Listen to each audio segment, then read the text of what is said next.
नमस्कार, मी स्नेहा आणि आपण पाहताय एसबीपी न्यूज. एसबीपी न्यूज मध्ये आपलं सगळ्यांचं मनपूर्वक स्वागत. महाराष्ट्रात सध्या नगरपालिकांच्या निवडणुकांचा प्रचार अंतिम टप्प्यात असून राज्यातील सर्वच पक्षांच्या प्रमुख नेत्यांनी राज्यभरात प्रचार सभांना हजेरी लावत आपापल्या उमेदवारांना विजयी करण्याचे आवाहन करण्याचा सपाटा लावला आहे. जसजसा मतदानाचा दिवस जवळ येत आहे तसतशी उमेदवारांची तगमग वाढताना दिसत आहे.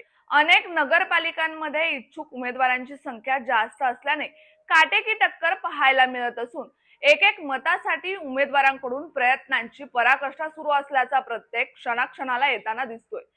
यासाठी स्थानिक नेत्यांकडून आपापल्या पक्षाच्या प्रमुख आणि महत्त्वाच्या नेत्यांकडे प्रचार सभांसाठी आग्रह धरला जात असून या नेत्यांच्या तोंडून जाहीर सभेत विकासाचा वादा आणि निधीच्या कमिटमेंट घेतल्या जात आहेत. आरक्षणाच्या तिढ्यात आणि कोर्टाच्या कचाट्यात सापडलेल्या निवडणुका अखेर मोठ्या प्रतीक्षेनंतर होत असल्याने या निवडणुका इतर निवडणुकांपेक्षा वेगळ्या स्वरूपाच्या ठरतायत.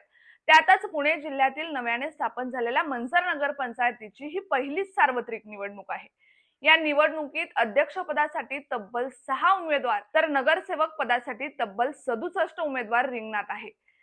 स्थानिक निवडणुका या कौटुंबिक नात्यागोत्यांमध्ये आणि वैयक्तिक मैत्री संबंधांमध्ये गुरफटलेल्या असल्याने मतदार जाहीरपणे व्यक्त होताना दिसत नाहीत. त्यामुळे उमेदवारांची धाकधूक अधिकच वाढताना पाहायला मिळते. अतिशय चुरशीची लढत या निवडणुकीत पाहायला मिळत असून काहीही झालं तरी विजयश्री खेचून आणण्यासाठी उमेदवार रात्रंदिवस धडपड करत आहेत.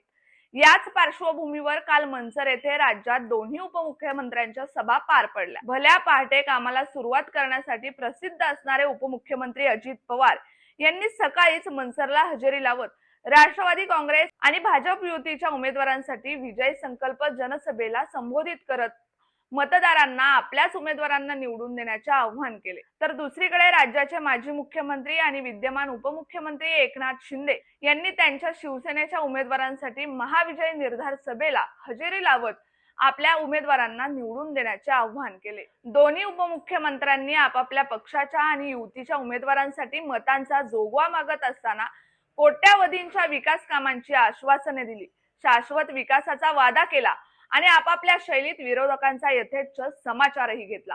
मात्र दोन्ही उपमुख्यमंत्र्यांच्या या प्रचार सभा चर्चेचा विषय ठरल्या. वेगवेगळी प्रलोभने देऊन सभेला जमवलेल्या गर्दीच्या आरोपांमुळे राष्ट्रवादीच्या काही पदाधिकाऱ्यांनी, ठेकेदारांनी, कार्यकर्त्यांनी तसेच इतर पक्षाच्या काही पदाधिकाऱ्यांनी शिंदेच्या शिवसेनेवर रोजाने माणसं आणल्याचा आरोप करण्यात आला. याशिवाय शिंदेच्या सभेला उपस्थित राहणाऱ्या महिलांना साड्यांचे वाटप करण्यात आल्याचा आरोप करत साड्या वाटपाचे व्हिडिओ देखील या पदाधिकाऱ्यांकडून व्हायरल करण्यात आले आहेत. तर दुसरीकडे शिंदे सेनेकडून प्रलोभनांच्या या आरोपांचे खंडन करत उलट राष्ट्रवादी आणि भाजपकडे सभेला गर्दी जमणार नसल्याने त्यांनी सबंध आंबेगाव तालुक्यातून राष्ट्रवादीच्या पदाधिकाऱ्यांना बोलावून गर्दी जमवल्याचा आरोप केला आहे. याशिवाय राष्ट्रवादीच्या उमेदवारांना निवडून येण्याची शक्यता वाटत नसल्याने राष्ट्रवादी काँग्रेसने भाजप सोबत युती केल्याचा आरोपही शिवसेनेकडून केला गेलाय. अरे बाबा, तुला पॅनल उभा करता आलं का? काही लोक अनेक मार्गाने बदनाम करण्याचा प्रयत्न करतात. आता एक कॉन्ट्रॅक्टर फेसबुकला कमेंट करतोय का भाड्याने लोक आणली. अरे भाड्या, तू ज्याचं भाडं घेतोय ते पहिलं बघ. जास्त अवंतर बोलायला लावू नकोस. पहिली कमेंट डिलीट कर. दरम्यान मनसर शहरात झालेली विकास कामे ही आपणच केली असल्याचा दावा दोन्ही पक्षांकडून आणि युतींमधील त्यांच्या सहकारी पक्षांकडून करण्यात आलाय. या दाव्यामुळे मतदारांमध्ये संभ्रम निर्माण झाला असून राज्यातील दोन प्रमुख नेत्यांमध्ये आणि त्यांच्या समर्थकांमध्ये नळावरच्या भांडणांचा प्रत्यय मनसरकरांना आल्याची चर्चा शहरात सुरू असून त्यांच्यापेक्षा कोणावरही टीका न करता केवळ विकास कामांवर बोलणारे अपक्ष उमेदवार बरे असं बोललं जाऊ लागलं आहे.